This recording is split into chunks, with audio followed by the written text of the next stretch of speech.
Have you ever wanted to play Super Mario Galaxy or Super Mario 3D World on your PlayStation? Well, now you can't. Well, okay, you can't do that. But Sackboy: A Big Adventure is a very underrated 3D platformer with the Nintendo-like quality. Sackboy is a PS5 launch title that I feel was a bit overlooked compared to the rest of the lineup. There aren't sales numbers, but the buzz seemed to have really died down, and I don't think I saw a ton of people talking about this one even at launch. Now that Sackboy is on PlayStation Plus Essential, I feel like now is as good a time as any to pick it up on your subscription. You can even play it on PC now.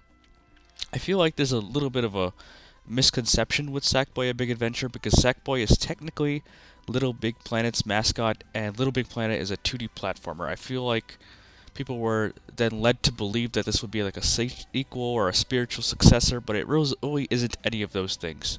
There isn't even a level builder like in the Little Big Planet games. So why should you play Sackboy? It's simply a delightful 3D platformer oozing with charm, and it feels very cozy. It starts very easy and it gradually ramps up the challenge. Most levels have a theme or a mechanic that you're meant to interact with, and many of the levels use these themes in very creative ways. For example, in this level, you're meant to scour it for 5 keys to unlock the door, and in this one, you're trying to avoid rolling yetis, and all of the levels just feel really unique, and it's wrapped up in an extremely aesthetically pleasing art style. Everything, and I mean everything, is made up of arts and crafts, harkening to something like Yoshi's Woolly World and stuff that you would find in the real world.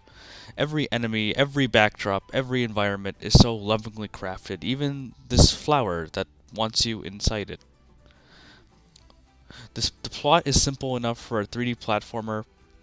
Everyone's having a good day in Craft World, and then Vex comes along and ruins it for everyone.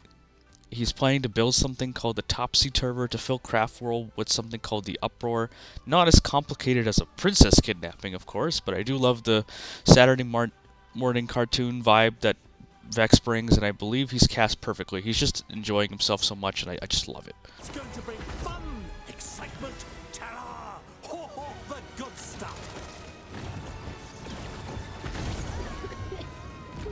I already have the plans. I'm just missing some materials and the jolly volunteers who can put it together. So what do you say? Ready to make history? Of course you are.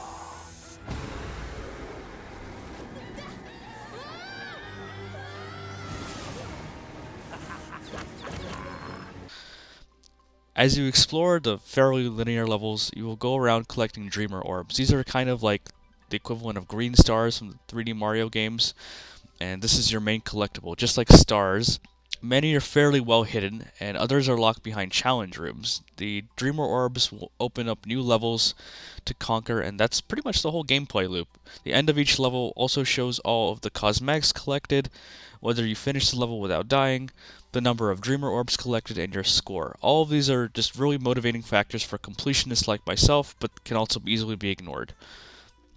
And the levels are short enough to where you can easily go back at a level and get everything you're missing.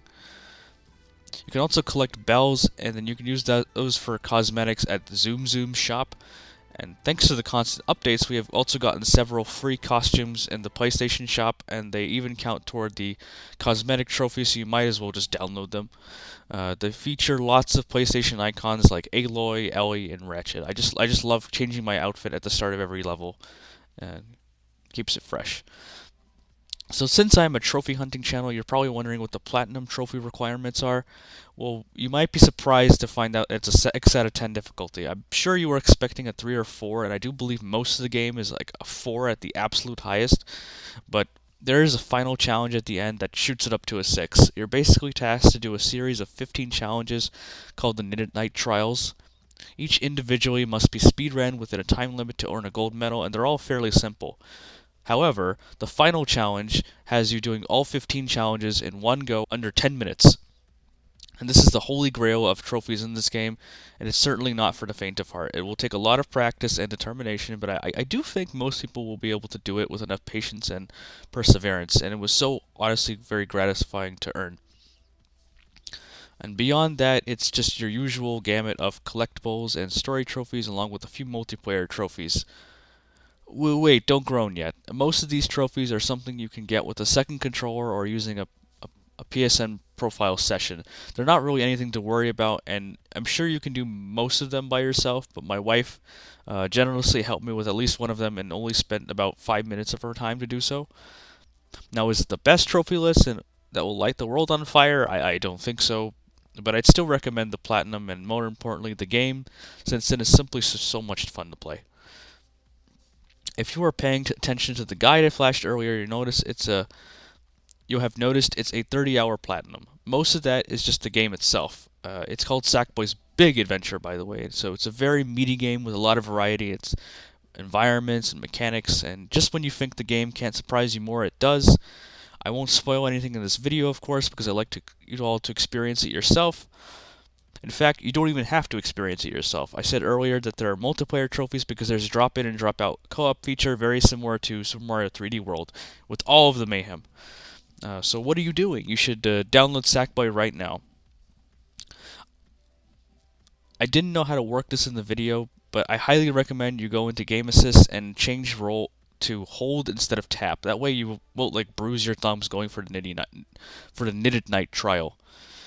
If you made it this far, I want to thank you, and I'm asking you to please subscribe to my channel for more PlayStation and trophy content. You can also catch me on Twitch going through a playthrough of Resident Evil 4 Remake. I plan to release a video on my Platinum experience on this, but let's see how it goes, and if I'm even able to. Unfortunately, it has been really tough for me to commit to things, and I really want to try a lot of new things with my channel, like this video. So how about this? If this video gets to at least 1,000 views, I will earn the Platinum for this game on stream and make a video about it right after Resident Evil 4 Remake. Alright, thank you so much for watching, and have a nice day, everyone.